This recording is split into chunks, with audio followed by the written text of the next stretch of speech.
સમગ્ર દેશભરમાં ત્રીજા તબક્કાનું મતદાન 7 મેના રોજ યોજાવાનું છે। લોકસભાની ચૂંટણીના મતદાનને હવે ગણતરીના દિવસો બાકી રહ્યા છે, ત્યારે રાજકીય પક્ષના સ્ટાર પ્રચારકો દ્વારા ચૂંટણી પ્રચાર પૂરજોશમાં થઈ રહ્યો છે। આજે જૂનાગઢના કૃષિ યુનિવર્સિટીમાં મેદાનમાં વડાપ્રધાન નરેન્દ્ર મોદીની એક જાહેર સભાનું આયોજન કરવામાં આવ્યું છે, જેમાં ચુસ્ત પોલીસ બંદોબસ્ત ગોઠવી દેવાયો છે। વડાપ્રધાન નરેન્દ્ર મોદી જૂનાગઢ, પોરબંદર અને અમરેલી બેઠકના ઉમેદવારોના સમર્થનમાં અહીં કરશે પ્રચંડ પ્રચાર। સાથોસાથ વિધાનસભાની પોરબંદર અને માણાવદરની બેઠકની પેટા ચૂંટણીના ભાજપના ઉમેદવારના સમર્થનમાં પણ સભા ગજવશે। આ પ્રસંગે વડાપ્રધાન નરેન્દ્ર મોદીની સાથે મુખ્યમંત્રી સહિત અન્ય મંત્રીઓ પણ ઉપસ્થિત રહેશે। મોટી સંખ્યામાં જનમેદની ઉમટી પડશે, ત્યારે વડાપ્રધાનના પ્રવાસને લઈને તમામ તૈયારીઓને આખરી ઓપ આપી દેવાયો છે।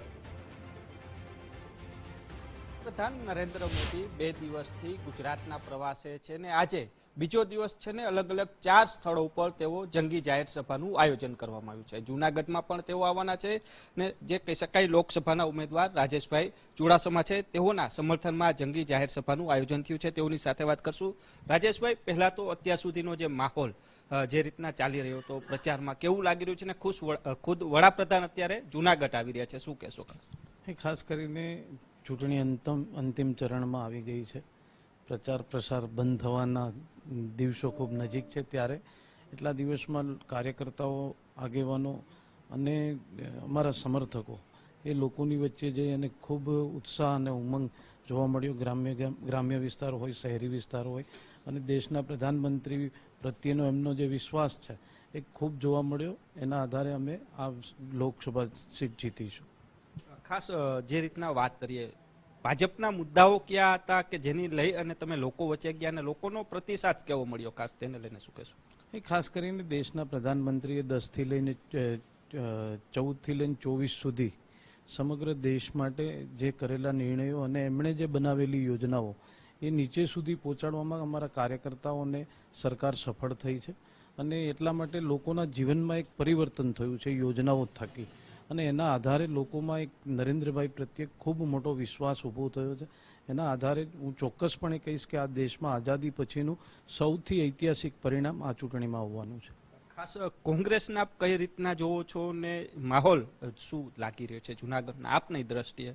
કારણ કે જે રીતના આપનો વિવાદિત વારો ઇસ્યુ હતો અને તે કોંગ્રેસ તરફી હોવાની વાતો પણ વહેતી થઈ છે, તેને લઈને શું કહેશો? કોઈ પણ વિવાદ કોંગ્રેસ સાથે જોડાયેલો નથી, અને ખાસ કરીને જ્યારે કોંગ્રેસની અમે વાત જ નથી કરતા, અમે દેશમાં નરેન્દ્રભાઈના નેતૃત્વમાં જે કામો થયા છે, એમને જે યોજનાઓ બનાવી છે એમની વાત કરીએ છીએ। અમે 10 વર્ષમાં આ વિસ્તારના લોકોને જે વચનો આપ્યા હતા એ પૂરા થયા છે એની વાત કરીએ છીએ, અને એના આધારે મને વિશ્વાસ છે કે જૂનાગઢ અને ગીર સોમનાથની જનતા આ લોકસભામાં ખૂબ મોટી લીડ આપશે।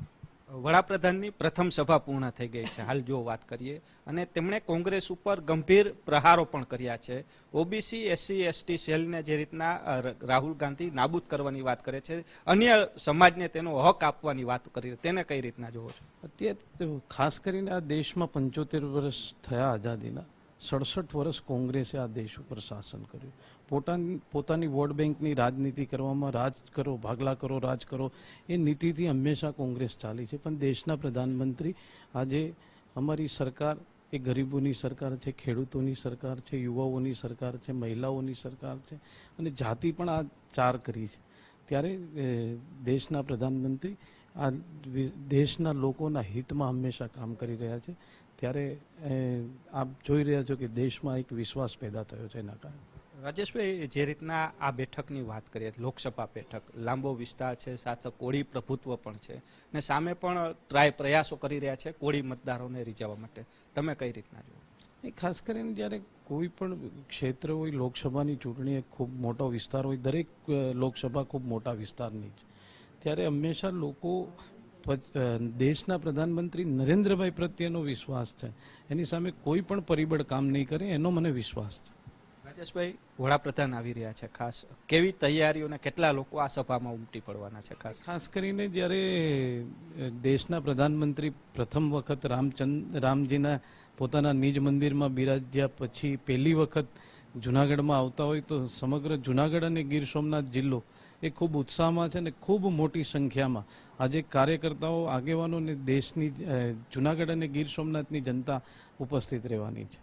રાજેશભાઈ ચુડાસમા તેઓનું કહેવું છે કે જે રીતના જિલ્લાની પ્રજા તો ઉમટી પડશે, સાથે તેઓના સ્વાગત માટે પણ છે અને સાથે જીતની દાવેદારીની તૈયારીઓ પણ તેઓ કરે છે. એટલે વિજય વિશ્વાસ સંમેલનમાં થોડી વારની અંદર જ વડાપ્રધાન પહોંચશે અને પોતાનું સંબોધન પણ તેઓ કરવાના છે.